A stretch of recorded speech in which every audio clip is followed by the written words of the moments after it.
একটা আমল হলো এতেকাফ, শেষ 10 দিনের এতেকাফ, সুন্নতে মুআক্কাদা। তবে একবার প্রত্যেক ব্যক্তির জন্য সুন্নতে মুআক্কাদা না, সুন্নতে এতেকাফ এটা প্রতি মসজিদে হওয়া দরকার, প্রতি মসজিদে যাতে সুন্নতে এতেকাফ হয়। নবী করিম সাল্লাল্লাহু আলাইহি সাল্লাম প্রতি বছর এতেকাফ করেছেন, প্রতি রমজানে এতেকাফ করেছেন। এক রমজানে এতেকাফ হয় নাই, পরের রমজানে 20 দিন এতেকাফ করেছেন।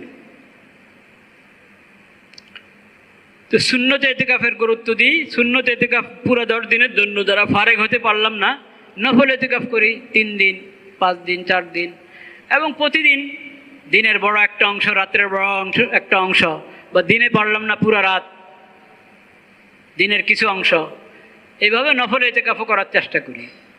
এবং সেটা সবসময় হতে পারে, কিন্তু সুন্নতে এতেকাফের